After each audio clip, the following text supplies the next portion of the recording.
Welcome to Stoic Vivu, where ancient wisdom meets modern living. I'm here to help you discover how 2,000-year-old Stoic philosophy can solve your most pressing everyday problems. Our mission is simple. Take the timeless teachings of Marcus Aurelius, Seneca, and Epictetus and show you exactly how to apply them in your busy American life. You know that feeling when you clean your apartment and suddenly everything feels possible again? That's exactly what we're doing today, except we're cleaning out the mental and emotional clutter that's been weighing you down. Marcus Aurelius, the Roman emperor and Stoic philosopher, understood this perfectly. He wrote that life itself is like living in a dusty, chaotic place. Rome was dirty and dusty, and life is a dirty, dusty thing. It always has been, and it always will be. Think about it. You wake up fresh and clean each morning, but by evening, you're covered in the dust of stress, the grime of frustration, and the weight of bad habits that somehow crept back in. Remember how optimistic you felt just a few months ago? You had the best intentions, you were turning over a new leaf, starting fresh. But here you are, old patterns have returned, new problems have piled up, and you're already feeling behind. That's exactly why you need what I call Stoic life cleaning. Just like spring cleaning your home, you need to regularly clear out the mental habits that are making your life unnecessarily difficult. The ancient Stoics discovered something remarkable. Most of our suffering doesn't come from external circumstances. It comes from 7 specific mental habits that we can actually control and change. Today, we're going to identify these 7 destructive habits that are keeping you stuck, stressed, and spinning your wheels.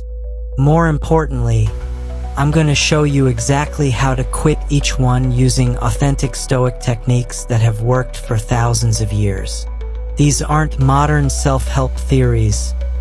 These are battle-tested strategies from some of history's most resilient people. You're going to discover how Marcus Aurelius protected his inner peace while running an empire under constant attack. You'll learn Seneca's secrets for making decisions that energize rather than drain you. You'll understand how Epictetus transformed from a slave to one of history's most influential teachers by mastering these exact principles. But here's what makes this different from every other self-improvement video you've watched. We're not just talking about these habits in the abstract. I'm going to place you directly into real scenarios that you face every single day. Sitting in traffic, dealing with difficult coworkers, scrolling through social media, and making tough decisions. You'll see exactly how each Stoic principle applies to your actual life. By the end of today's journey, you'll have a clear action plan for eliminating the 7 habits that are secretly sabotaging your peace of mind and success. You'll understand why some people seem unshakable while others fall apart at the smallest setback. Most importantly, you'll have the tools to join the ranks of the unshakable. Let's begin with the first habit that's probably disturbing your peace right now. Habit 1. Stop letting the world disturb your inner peace. You're sitting in your car on the 405 freeway in Los Angeles, completely stopped. The GPS said 20 minutes, but you've been crawling for 45. Your phone keeps buzzing with urgent messages from your boss. The driver next to you is honking aggressively at absolutely nothing. Your stress levels are climbing, your jaw is clenching, and you can feel that familiar knot forming in your stomach. Sound familiar? This is exactly the scenario where most people lose their inner peace entirely. They let the external chaos determine their internal state. But Marcus Aurelius, who faced far worse situations while running the Roman Empire, discovered something revolutionary.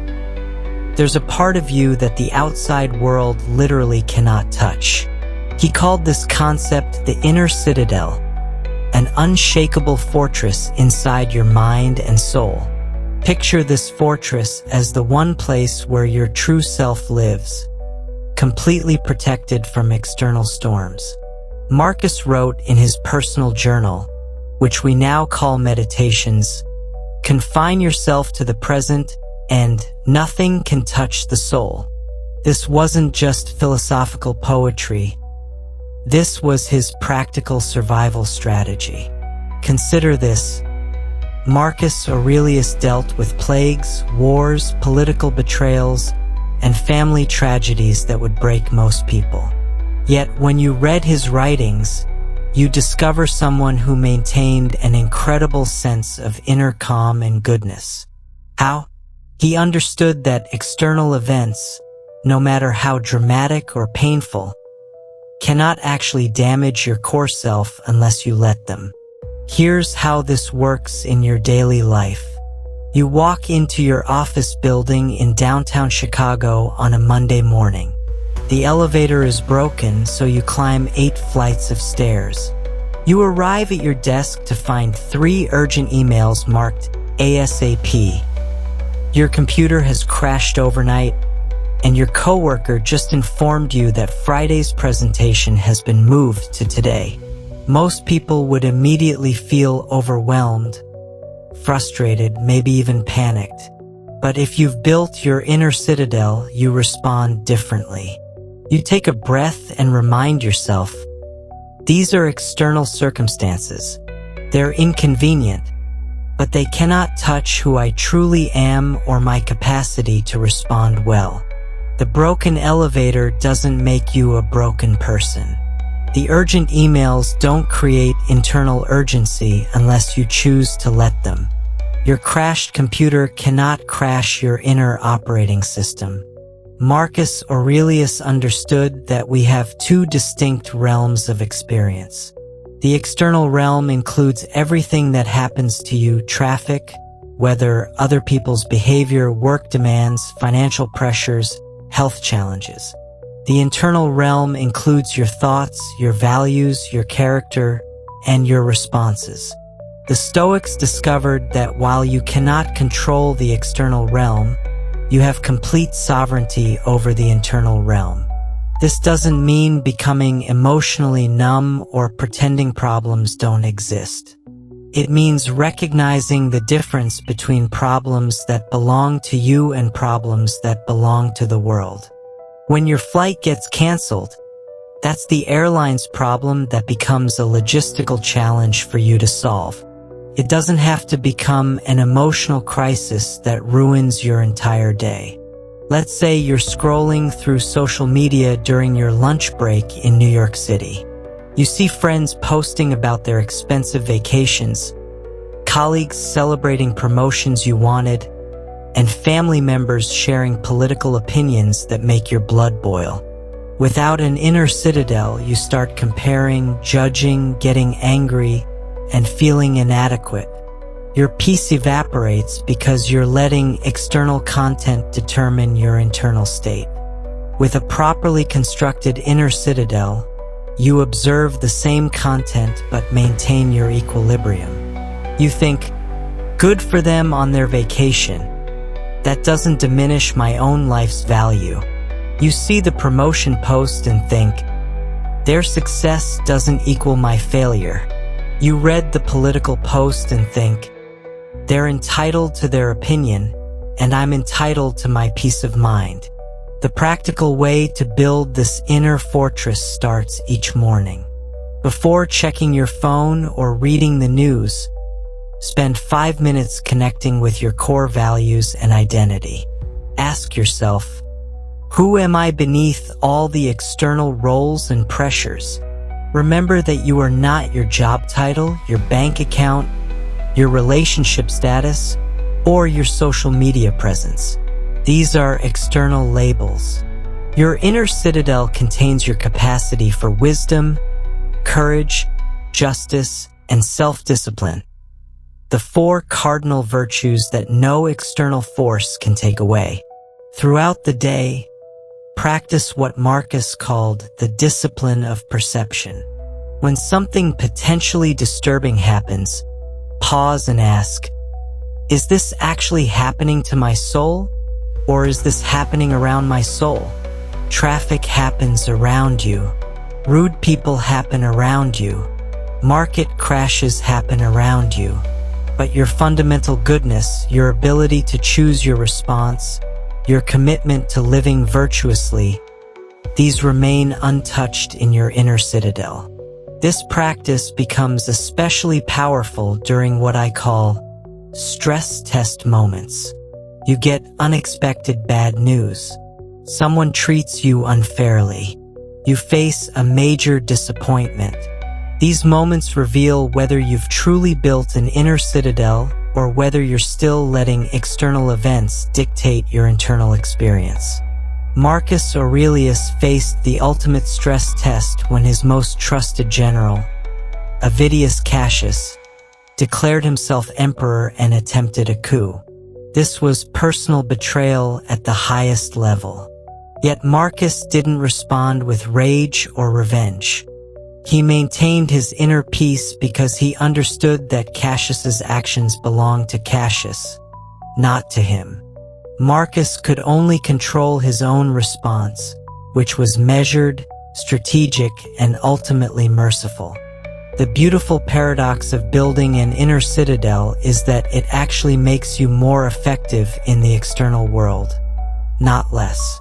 When you're not constantly buffeted by every external wind, you can think more clearly, make better decisions, and respond more skillfully to challenges.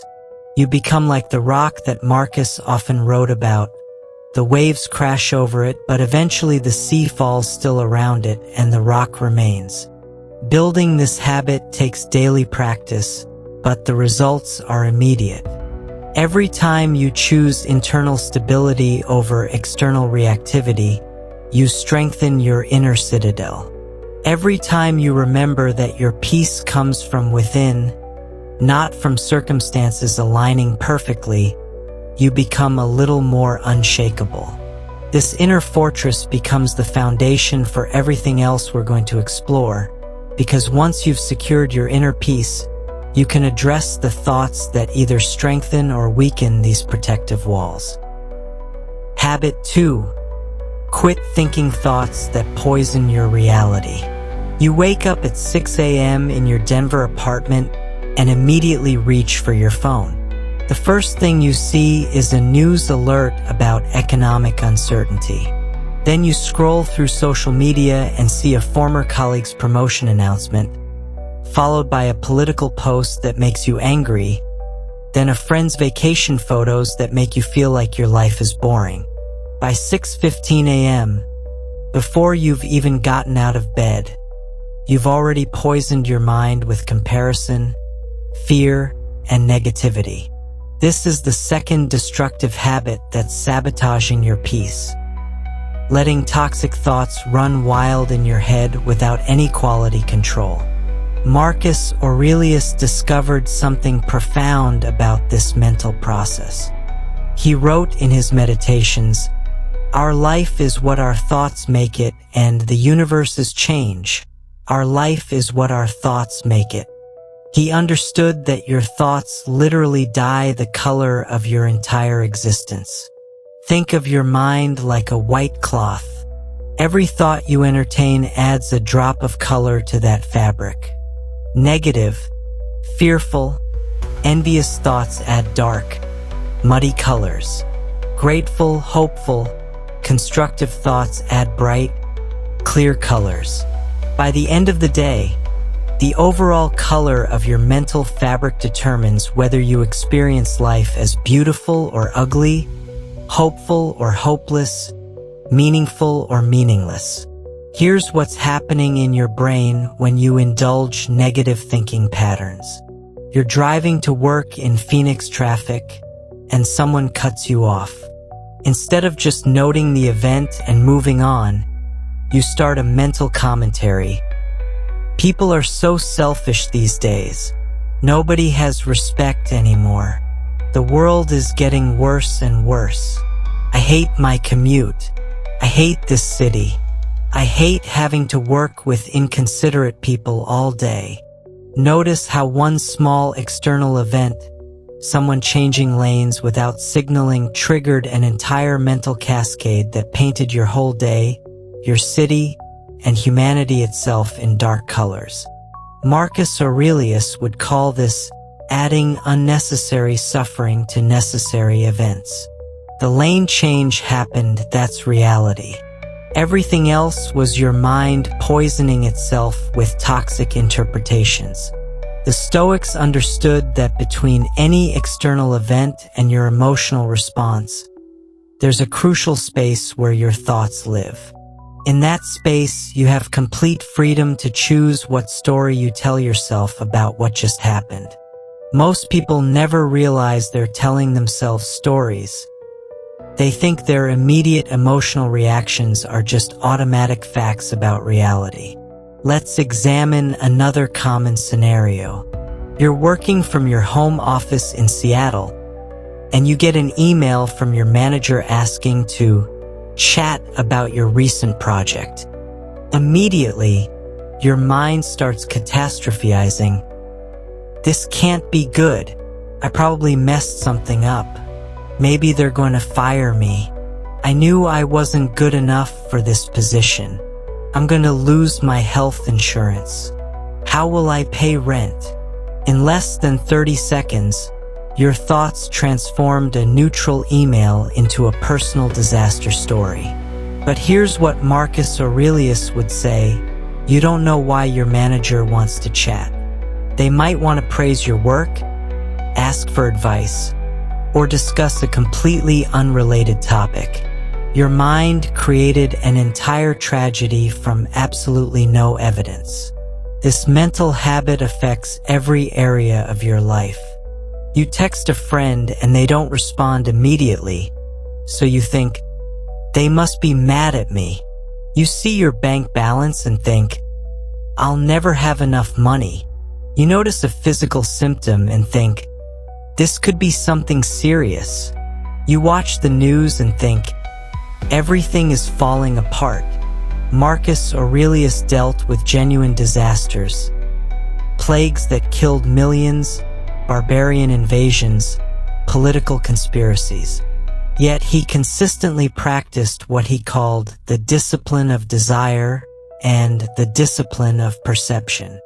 He trained himself to see events clearly without adding mental poison to them.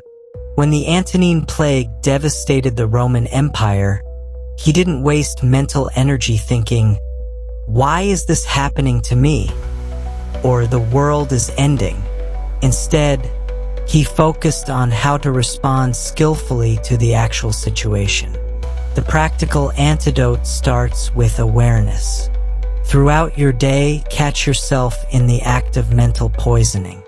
When you notice your thoughts spiraling toward the negative, pause and ask Marcus's favorite question.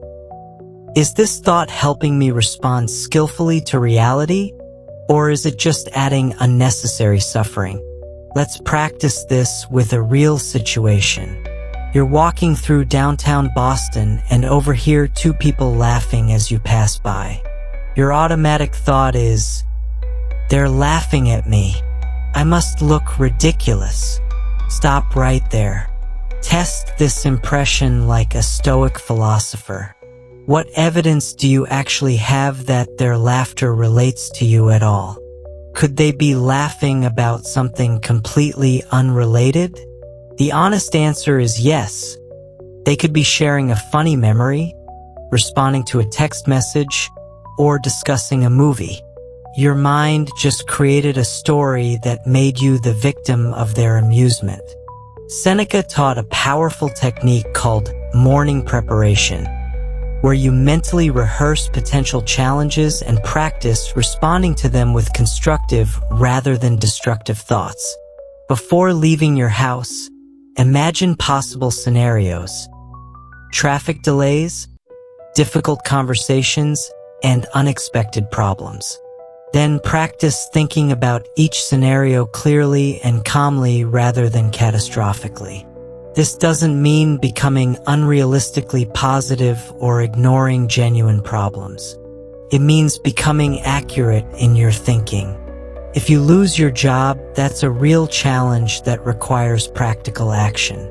But thinking, "I'm a failure who will never recover," is mental poison that makes the situation worse without solving anything.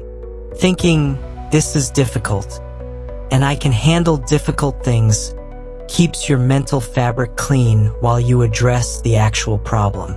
The transformation happens gradually but powerfully. Instead of waking up and immediately consuming mental poison through news and social media, you start your day by choosing what thoughts you want to color your mental fabric. Instead of letting every minor irritation trigger a cascade of negative interpretation, you catch yourself and choose more accurate, more helpful ways of thinking.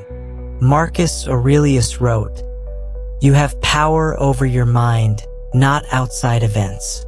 Realize this, and you will find strength." This power begins with recognizing that your thoughts are not just random events happening to you. They're choices you're making every moment. When you clean up the quality of your thoughts, you literally transform the quality of your life experience. Once you've secured your inner citadel and cleaned up your mental diet, you face the next challenge: the dangerous habit of postponing the very changes you know you need to make. Habit 3. Stop waiting for tomorrow to change your life. You're lying in bed on a Sunday night in your Miami apartment, scrolling through your phone and thinking about all the things you're going to start tomorrow. You're finally going to begin that workout routine. You're going to have that difficult conversation with your partner. You're going to start applying for better jobs. You're going to call your parents more often. You're going to begin learning Spanish. Tomorrow is going to be the day everything changes. But here's the brutal truth.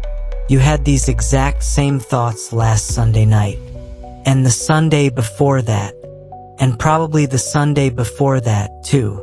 You've been telling yourself, "I'll start tomorrow," for so long that tomorrow has become a mythical place that never actually arrives. This is the third destructive habit that's keeping you stuck. The illusion that you have unlimited time to become the person you want to be. Marcus Aurelius understood the devastating cost of this mental trap. He wrote in his Meditations, "There is a limit to the time assigned to each of us, and if you don't use that time to free yourself, it will be gone forever and will never return." This wasn't abstract philosophy for Marcus. This was urgent, practical wisdom from someone who understood that every day of delay was a day lost forever. Think about this mathematically. If you live to be 80 years old, you have approximately 29,200 days on Earth. Sounds like a lot, right? But if you're 30 years old right now, you've already used up 10,950 of those days. You have roughly 18,250 days remaining. Suddenly, the math becomes sobering. Every day you postpone living the life you want is literally irreplaceable. Here's what's happening when you fall into the tomorrow trap. You're sitting in your San Francisco office, feeling frustrated with your career but telling yourself, "I'll start looking for a new job next month when things calm down." Next month arrives, and you say, "Actually, after this big project finishes." The project finishes, and you say, "Well, the holidays are coming up, so maybe in January." January comes, and you say, "I should wait until I get my bonus in March." Meanwhile, months and years pass by. You're still in the same job, still feeling the same frustration, still telling yourself the same story about starting tomorrow. Marcus Aurelius would call this the thief of life, the habit of believing you can postpone important changes indefinitely without consequence. The ancient Stoics practiced something called memento mori, remembering death. This wasn't meant to be morbid or depressing.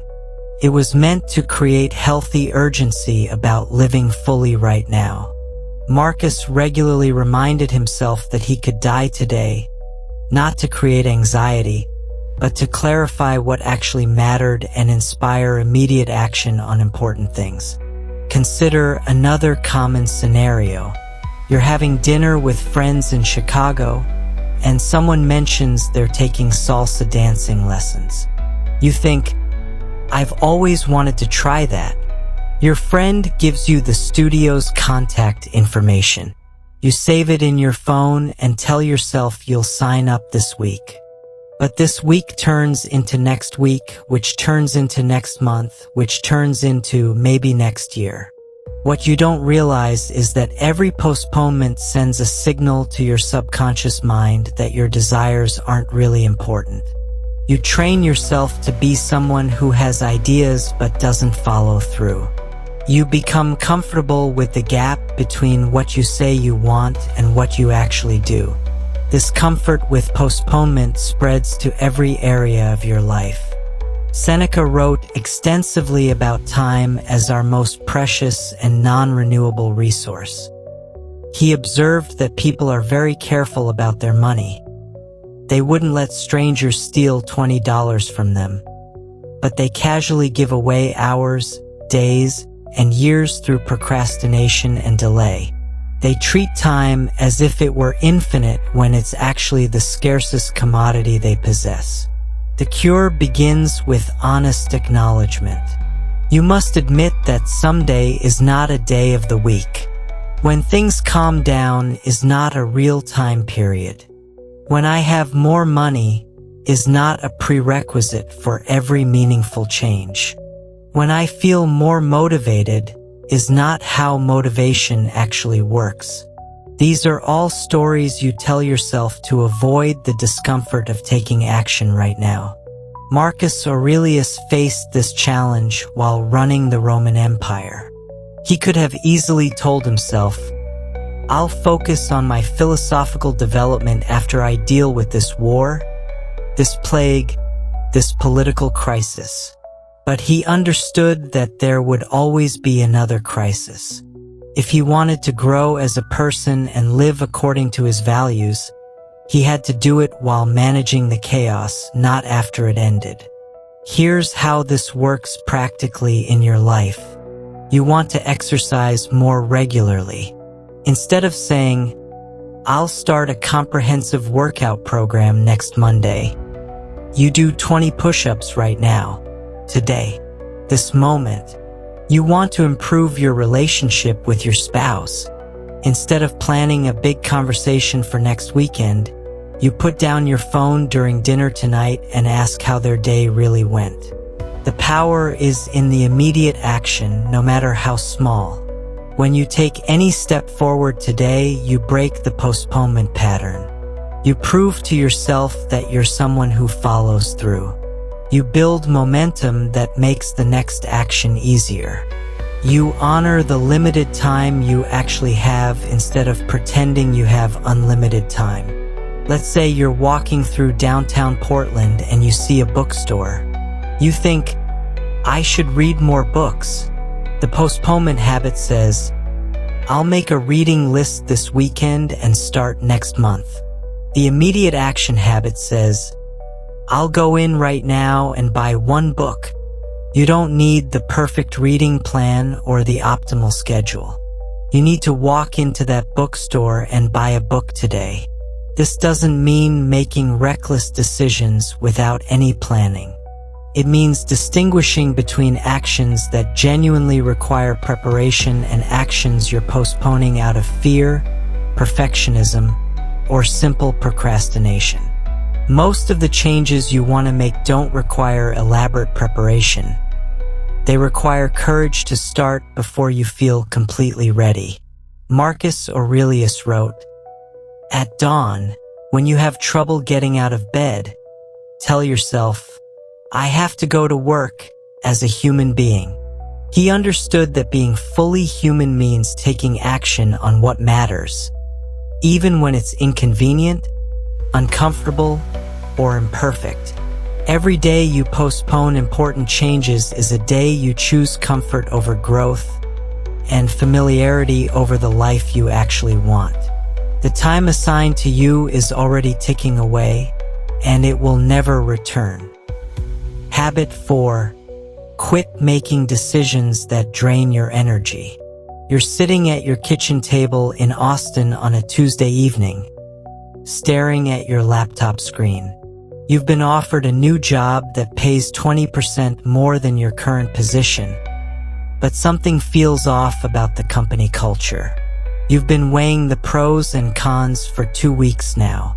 You've made lists, called friends for advice, lost sleep thinking about it, and you're still no closer to a decision. Meanwhile, the mental energy you've spent on this one choice has left you exhausted and unable to focus on anything else in your life. This is the 4th destructive habit that's quietly sabotaging your peace and productivity, making every decision a complex internal negotiation instead of having clear values that make choices automatic. The ancient Stoics discovered that when you know who you are and what you stand for, most decisions become surprisingly simple. There's a powerful story about Agrippinus, a Stoic philosopher who lived during the reign of Emperor Nero. One day, another philosopher came to Agrippinus seeking advice. He said, "I've been invited to attend a party that Nero is hosting. We all know Nero is corrupt and evil. Should I go or not? I've been thinking about it constantly." Agrippinus immediately replied, "You should go." The man was surprised and asked, "Why aren't you going?" Agrippinus answered, "Because I never even considered going." The profound wisdom in this story is that Agrippinus didn't waste any mental energy on a decision that contradicted his core values. His moral compass was so clear that attending a party thrown by a corrupt emperor wasn't even a possibility he entertained. He didn't need to deliberate, make pros and cons lists, or seek advice from friends. His values made the decision automatic. Most people drain enormous amounts of energy on decisions that should be straightforward because they haven't done the foundational work of clarifying their values. They treat every choice as if it requires deep analysis, when in reality, many decisions should be automatic responses based on who they've decided to be. Imagine you're working late in your downtown Seattle office when a coworker suggests padding the expense report for your business dinner. "Everyone does it," they say. "The company will never notice an extra $50. If you have clear values around honesty and integrity, this isn't a decision that requires deliberation. It's an automatic no because that's not who you are. But if you haven't clarified your values, you'll waste mental energy weighing the benefits, risks, and social pressure. Marcus Aurelius faced this challenge on an imperial scale. As Emperor of Rome, he had to make hundreds of decisions daily that affected millions of people.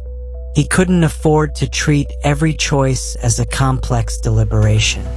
Instead, he developed what the Stoics called the discipline of action, a framework for making decisions quickly and confidently based on the 4 cardinal virtues: wisdom, courage, justice, and temperance. Here's how this works in your everyday life. You're scrolling through your phone in your Los Angeles apartment when you see a social media argument about politics. You feel the urge to jump in and correct someone who's clearly wrong. If you have clear values around how you spend your mental energy, this becomes an automatic choice. You ask yourself, does engaging in this argument align with my commitment to focus on what I can control? The answer is no, so you scroll past without a second thought. The problem is that most people haven't done the hard work of deciding what kind of person they want to be. They're reactive rather than proactive in their decision-making. They wait until they're in the middle of a challenging situation to figure out their values, which is like trying to build a compass while you're already lost in the wilderness. Consider another common scenario. You're at a networking event in Denver, and someone offers you an opportunity to make quick money through a scheme that seems legally questionable. Without clear values, you might spend days researching, asking friends, and agonizing over the decision.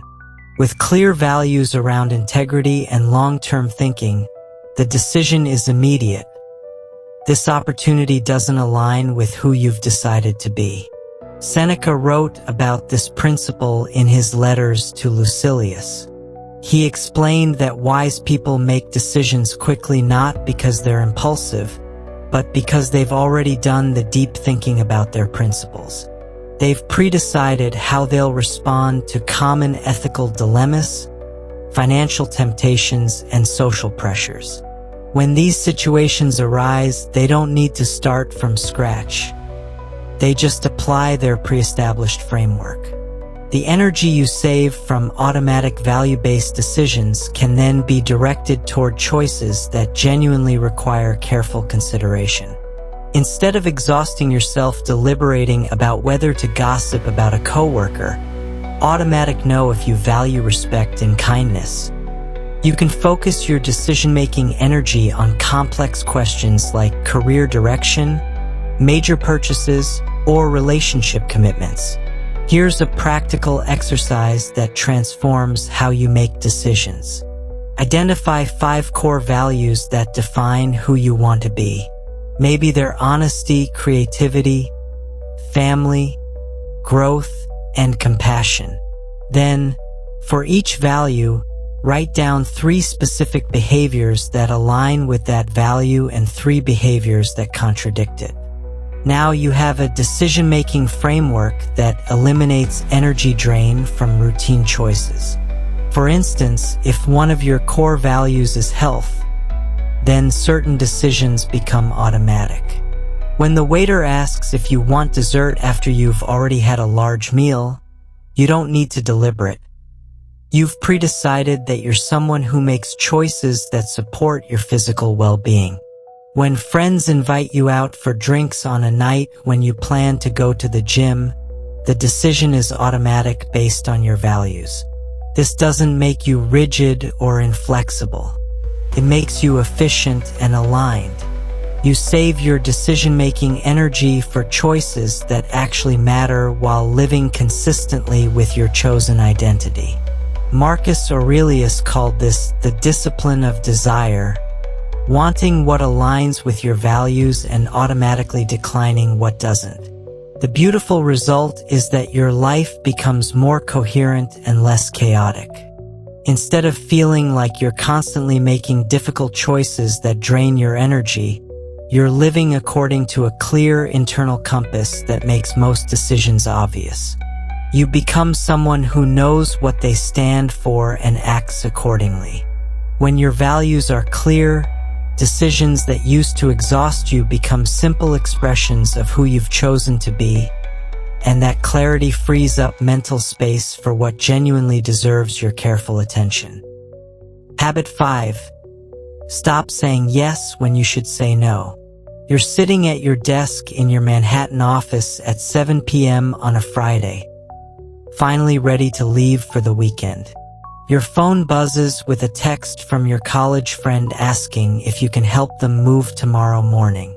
Your email notification shows 3 new, urgent requests from different coworkers who want you to review their presentations over the weekend. Your neighbor calls asking if you can watch their dog while they go out of town. Before you know it, your entire weekend has been hijacked by other people's priorities. This is the 5th destructive habit that's stealing your time and energy. The inability to say no without feeling guilty, selfish, or rude. You've been conditioned to believe that being helpful means being available for every request. But the ancient Stoics understood that saying yes to everything means saying no to what actually matters most. Epictetus taught a revolutionary concept about attention and obligation. He said that not every impression or request that comes your way deserves your response. Just because someone asks something of you doesn't automatically create a moral obligation to comply. Your attention is a finite resource, and how you allocate it determines the quality and direction of your entire life. Here's what's happening when you automatically say yes to every request. You're walking through your neighborhood in Portland when an acquaintance stops you on the street. They launch into a detailed story about their relationship problems and ask if you can meet for coffee this week to talk through their situation. You barely know this person, you're dealing with your own challenges, and you have limited free time. But instead of politely declining, you hear yourself saying, "Sure, I'd be happy to help." Why did you just commit your precious time to someone else's problem that you're not equipped to solve? Because you've never learned to distinguish between genuine obligations and artificial obligations. You've confused being kind with being constantly available. You've mistaken helping others with sacrificing your own well-being and priorities. Marcus Aurelius faced this challenge on an imperial scale. As Emperor of Rome, he could have spent every waking moment responding to requests, complaints, and demands from citizens, senators, generals, and family members. If he had said yes to everyone who wanted his attention, he would have accomplished nothing of lasting value. Instead, he developed what we might call strategic responsiveness, carefully choosing where to direct his limited energy for maximum positive impact. The Stoics understood something that modern people have forgotten. Your time and attention are not unlimited resources that you can give away carelessly. Every yes to one thing is automatically a no to something else. When you say yes to your coworker's weekend presentation review, you're saying no to rest, family time, or personal projects. When you say yes to every social invitation, you're saying no to solitude, reflection, and activities that actually energize you. Let's examine a typical scenario that reveals how this habit operates. You're having lunch in Chicago with a friend who mentions they're organizing a charity committee. They ask if you'd like to join and help plan their annual fundraising event. It's a good cause, you want to support your friend, and you don't want to seem selfish by declining. So you say yes, even though you're already overwhelmed with work and family commitments. 6 months later, you're spending every Tuesday evening in committee meetings, feeling resentful about the time commitment, doing mediocre work because you're stretched too thin, and providing less value to the charity than someone who had the time and energy to fully engage. Everyone would have been better served if you had politely declined from the beginning. Seneca wrote extensively about the proper use of time in his letters to Lucilius. He observed that most people are incredibly careless with their time while being very protective of their money. They wouldn't let a stranger take $20 from their wallet, but they'll give away hours of their life to anyone who asks. They treat their time as if it were infinite when it's actually their most precious and non-renewable resource. The antidote begins with recognizing that saying no is not selfish, it's responsible. When you say no to requests that don't align with your priorities and capabilities, you're protecting your ability to say yes to what matters most. You're ensuring that when you do commit to something, you can bring your full energy and attention to it. Here's a practical framework for making these decisions.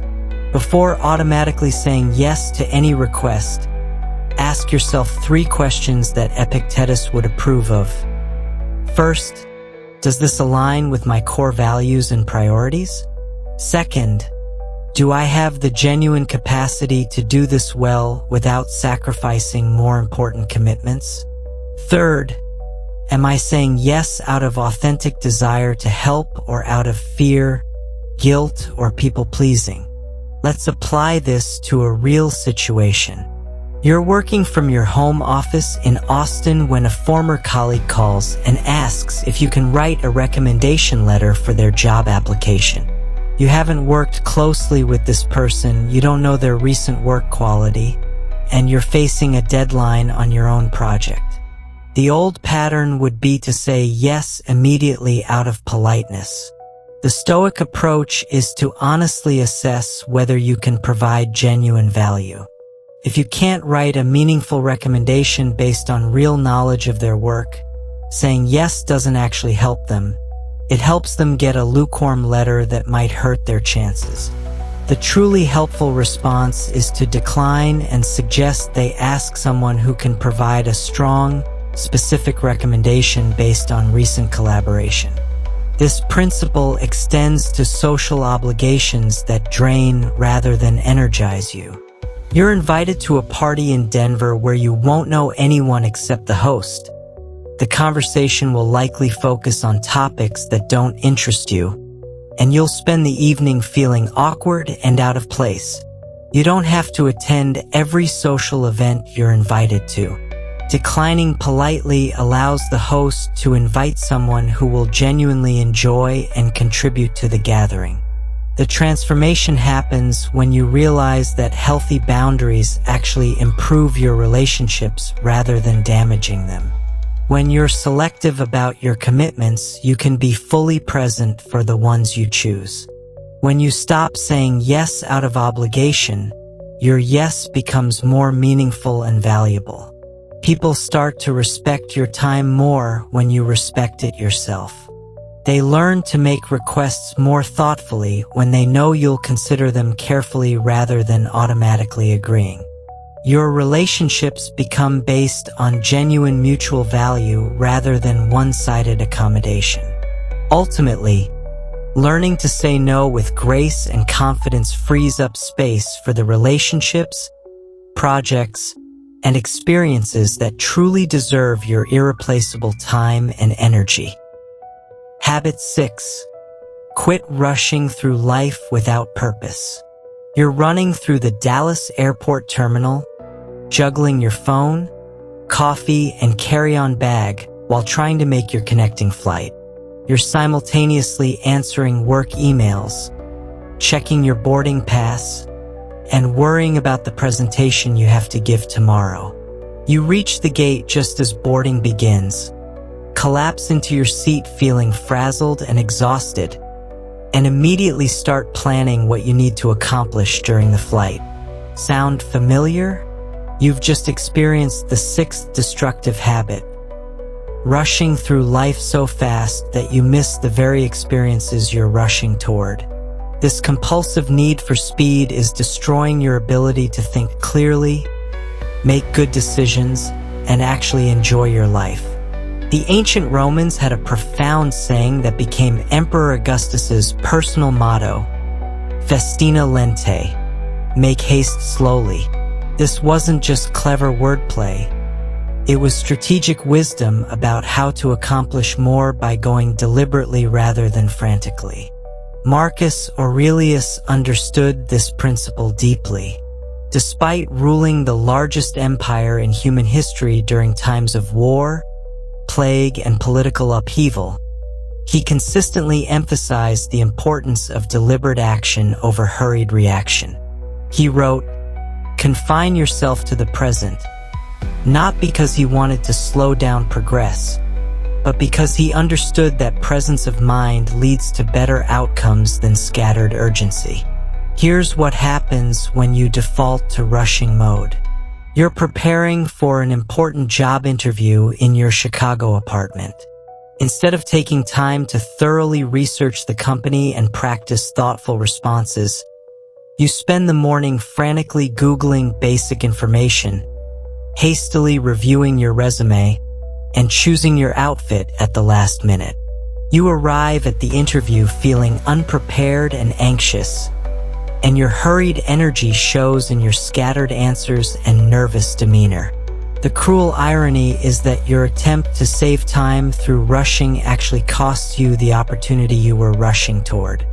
If you had applied the festina lente principle, making haste slowly, you would have prepared thoroughly over several days, arrived calm and confident, and given yourself the best chance of success. Seneca observed this pattern constantly in Roman society. He watched people rush through their days, their relationships, and their entire lives, always feeling behind despite constant motion. He wrote to his friend Lucilius about the futility of hurried living. Nothing is ours except time. Yet people waste this precious resource by moving so fast they can't think clearly or act skillfully. Consider another common scenario. You're grocery shopping in Phoenix on a busy Saturday afternoon. The store is crowded, your list is long, and you have 3 other errands to run before dinner. You rush through the aisles, grabbing items quickly without checking prices or quality. You forget half the things on your list because you're moving too fast to be methodical. You choose the longest checkout line because you didn't take a moment to observe. You leave the store frustrated, having spent more money and time than necessary, and you still need to make another trip for the items you forgot. The festina lente approach would look completely different. You'd take 2 minutes to organize your list by store layout. You'd move through the aisles at a pace that allows you to check prices and quality. You'd observe the checkout lines before choosing. You'd leave with everything you need, having spent less money and feeling calm rather than frazzled. The few extra minutes of deliberate action would have saved you hours of additional trips and stress. This principle becomes especially crucial in our digital age. You're sitting in your home office in Seattle, and your email notification shows 15 new messages. The rushing habit makes you feel like you need to respond to all of them immediately. You fire off quick replies without fully reading the questions, make commitments you haven't thought through, and create more problems than you solve. Your hasty responses generate more emails requiring clarification, and you end up spending far more time on email than if you had read carefully and responded thoughtfully to begin with. The military has a saying that perfectly captures this wisdom. Slow is smooth, and smooth is fast. Special Forces operators understand that in high-pressure situations, the person who moves deliberately and thinks clearly will outperform the person who rushes and makes mistakes. The same principle applies to your daily life challenges. Marcus Aurelius faced life and death decisions regularly, yet he consistently practiced what he called the discipline of action, taking time to consider the best course before acting.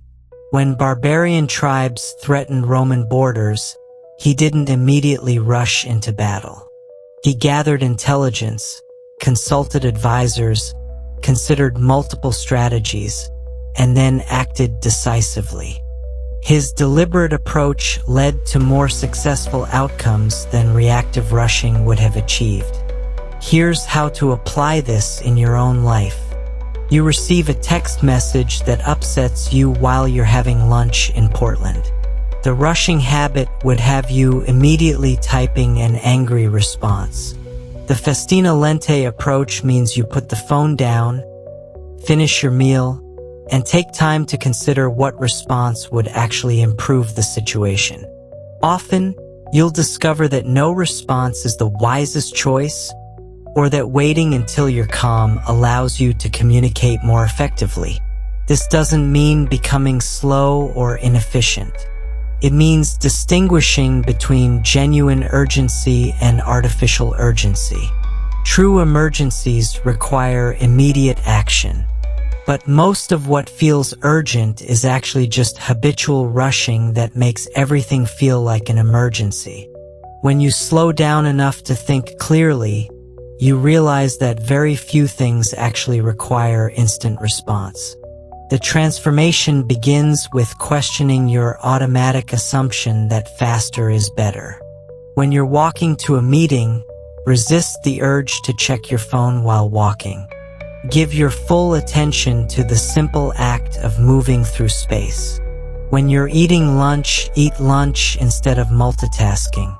When you're having a conversation, be fully present instead of mentally preparing your next activity.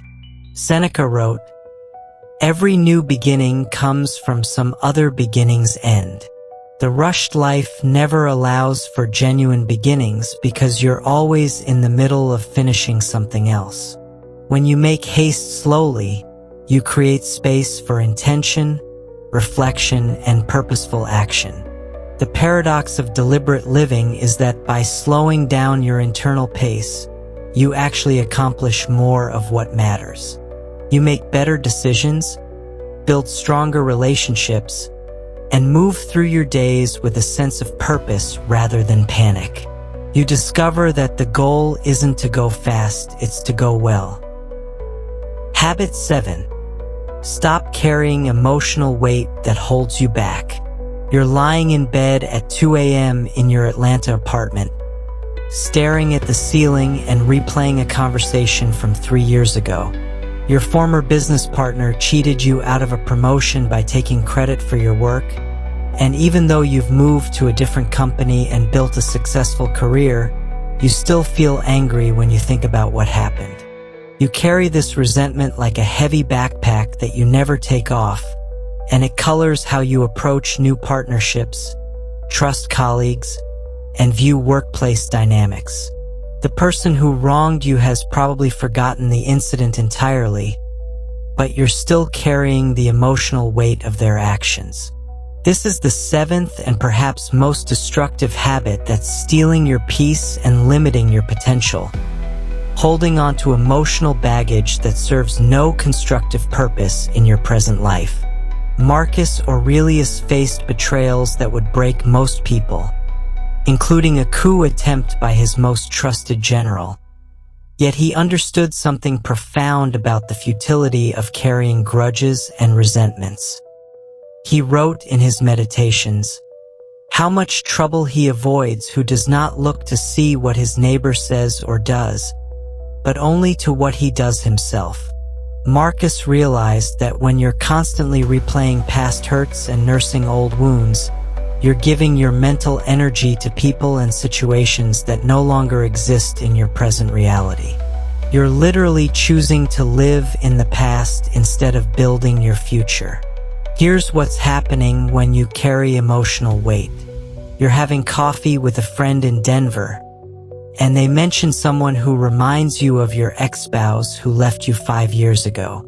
Immediately, your mood shifts.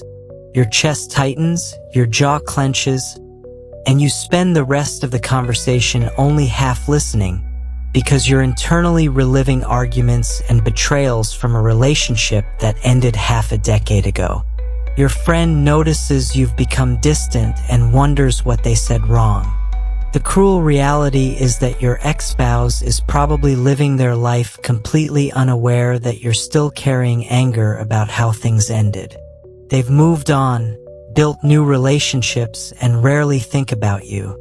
But you're still energetically connected to them through resentment, giving them power over your present emotional state even though they're no longer part of your life. Marcus Aurelius would call this voluntary slavery, choosing to remain imprisoned by people who have already forgotten you exist. This emotional weight affects every area of your current life. You're interviewing for a new job in Boston, and the hiring manager reminds you of a supervisor who treated you poorly years ago. Instead of seeing this person clearly, you project old emotions onto them and respond defensively to neutral questions. You don't get the job, not because you're unqualified, but because you brought emotional baggage from a previous situation into a completely unrelated context. Epictetus understood this pattern deeply because he experienced genuine trauma as a slave in Rome. Yet he developed one of history's most powerful frameworks for emotional freedom. He taught that between any external event and your emotional response, there's a space where you have complete control. Other people can take your possessions, harm your body, or treat you unjustly, but they cannot make you carry emotional weight about their actions unless you choose to pick up that burden. The Stoics used a powerful metaphor to illustrate this principle. Marcus Aurelius wrote about being like a rock in the ocean. Waves crash over it with tremendous force, but eventually the sea falls still around the rock, and the rock remains unchanged. The waves represent other people's actions, words, and betrayals. The rock represents your core self. The waves cannot damage the rock unless the rock chooses to let them. Consider another common scenario. You're at a family gathering in Phoenix, and your sister makes the same critical comment about your life choices that she's been making for 15 years. In the past, this comment would trigger hours of internal dialogue about how she doesn't understand you, doesn't appreciate your efforts, and always finds fault with everything you do. You would carry this irritation for days, replaying the conversation and thinking of better responses. But here's what Marcus Aurelius discovered through his own experience with difficult family members. Your sister's opinion about your life choices belongs to her, not to you. Her criticism is information about her perspective, not a factual assessment of your worth. When you choose to carry emotional weight about her words, you're voluntarily giving her control over your inner peace. You're making her internal drama into your internal drama. The liberation begins when you realize that most emotional weight you carry serves no constructive purpose. Anger about past betrayals doesn't prevent future betrayals. It just makes you less able to recognize trustworthy people in the present. Resentment about old injustices doesn't create justice.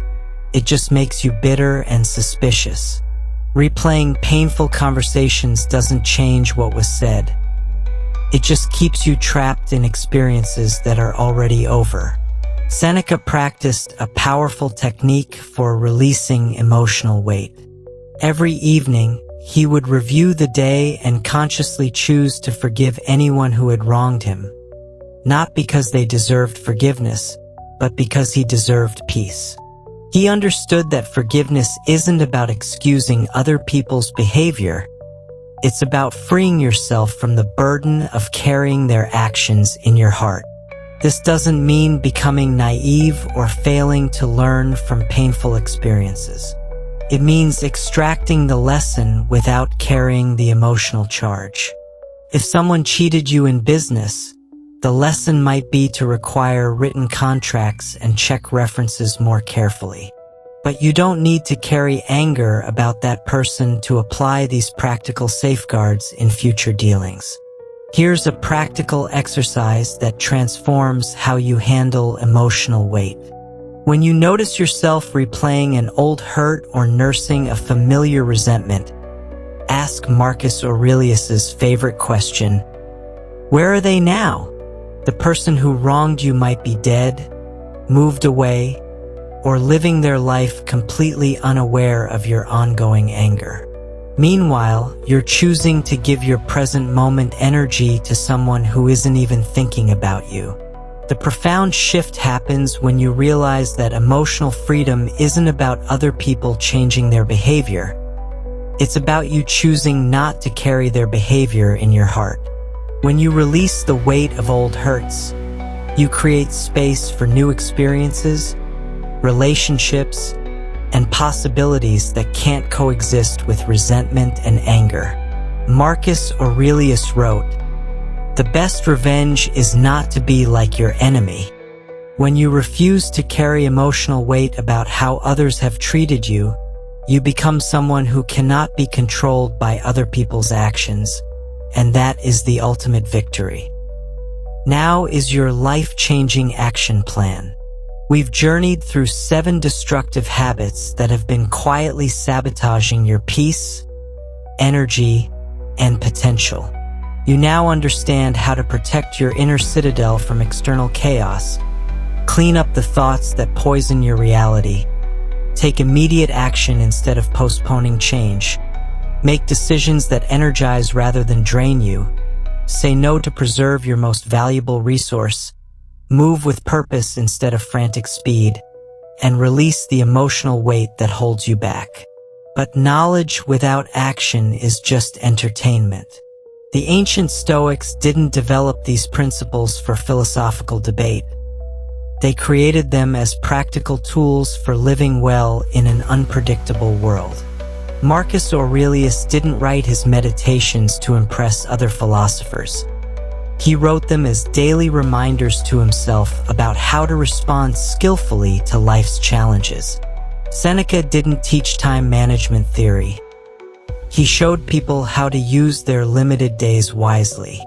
Epictetus didn't lecture about emotional freedom. He demonstrated how to maintain dignity and peace regardless of external circumstances. Your transformation begins the moment you choose to apply even one of these 7 principles consistently. Start with whichever habit resonates most strongly with your current struggles. If you're constantly overwhelmed by external events, focus on building your inner citadel. If negative thinking patterns dominate your mental landscape, begin cleaning up your thought diet. If procrastination has stolen months or years of your potential, commit to taking one small action today towards something you've been postponing. The beauty of Stoic philosophy is that it works immediately. You don't need to master all 7 habits before experiencing benefits. Every time you choose internal stability over external reactivity, you strengthen your resilience. Every time you catch yourself thinking destructive thoughts and choose more accurate perspectives, you improve your life experience. Every time you take action today instead of waiting for tomorrow, you honor the precious time you've been given. Remember that these aren't temporary techniques to use during difficult periods.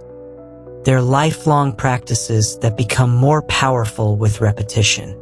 Marcus Aurelius practiced these principles for decades, yet he still wrote daily reminders to himself because he understood that excellence is a habit, not a one-time achievement. The goal isn't perfection.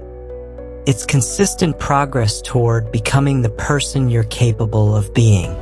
The Stoics believed that your philosophy should be visible in how you live, not just in what you know. People around you should notice that you're calmer during crises, more decisive when facing choices, and more present in your daily interactions.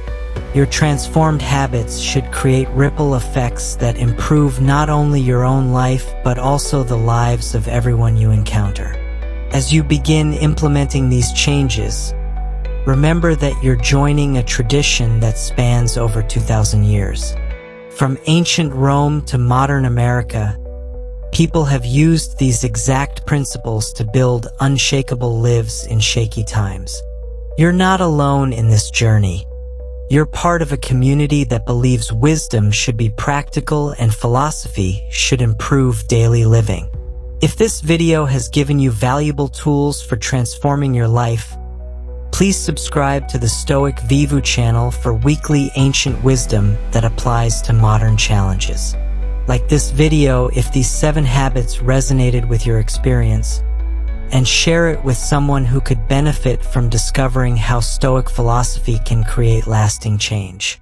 Your engagement helps us reach more people who are ready to quit destructive habits and start living with greater purpose, peace, and resilience.